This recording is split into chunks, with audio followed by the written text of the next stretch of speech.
Chapter 14, Magnetic Character Building.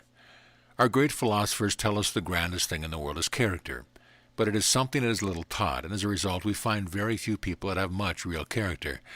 They hardly know the meaning of the word character. Parents will spend large sums of money to send their children to school and college, yet they are not taught how and why their character should be developed. A child in its young state is very easy to train if it is directed properly. Your weakness. None of us are perfect, so the philosophers tell us, and we know it is true. But they do not tell us we cannot be. Are you trying to perfect yourself? Do you try to strengthen your deficient faculties? You can become well-balanced, well-rounded, don't you think? Then why not do it? We will help you all we can. Your weakness shows more prominently than your strong qualities, because people are looking for your weak instead of your strong points. The trouble is with most people that they have weakness and don't know it.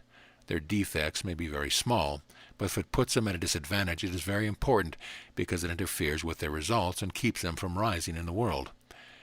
A great many people feel that they are peculiar in some respects, that certain traits of their character were inherited from their parents. Just because your parents have peculiar traits, this is no reason why you should.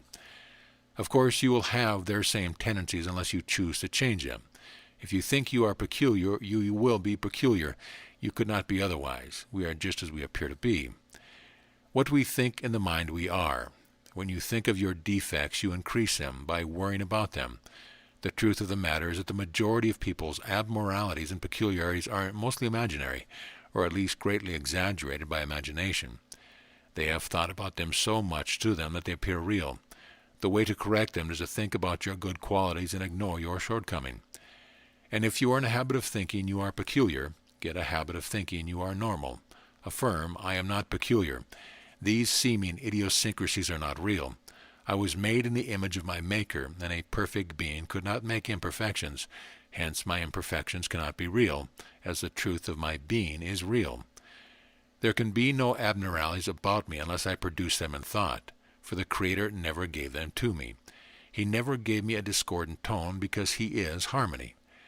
By holding this thought in your mind persistently, you will not think of your abnormal mannerisms or actions, and they will disappear, and soon you will see that you are a great deal like other people. How to cultivate magnetic beauty. There are people who are considered very homely, yet they have so much magnetic beauty that they are great favorites.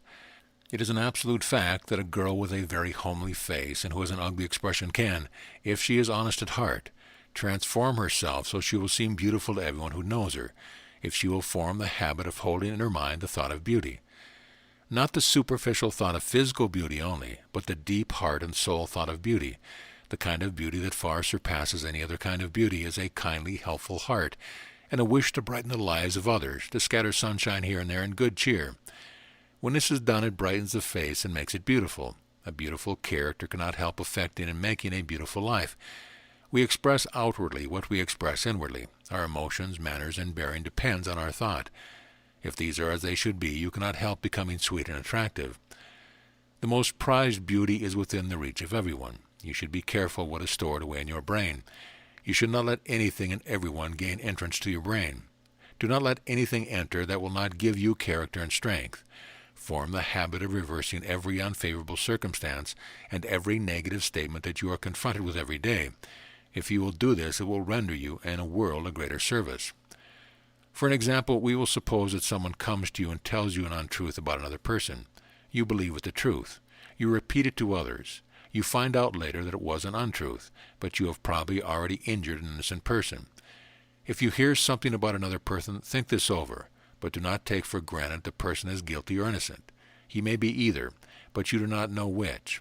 If he is likely to affect those whom you are not interested in, it is your duty to protect them and to see that they do not become vicious. But you can do this without harm to a man. A person shall not be condemned before he has had an opportunity to establish his innocence.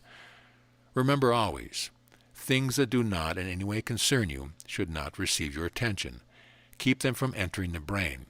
You have enough important things to store away without wasting time with unimportant ones. Control the gate of your brain and be the judge of what shall enter and what shall stay out. See the truth and nothing but the truth. If you have a position of trust, or if people are depending on you, you should not show your stupidity by placing confidence in the honesty of others.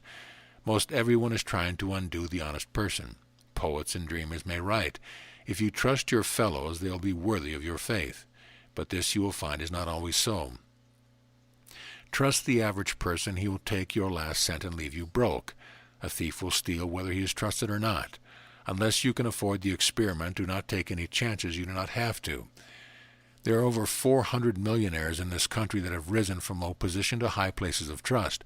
A careful study of their lives will reveal the reason why they forged ahead and became successful. For everyone that starts in a given position, only 1 out of 12 succeed. It matters not what position you are now holding. Put forward your best efforts. Those who advance with rapidity and reach a high place show that they are capable of doing much better things.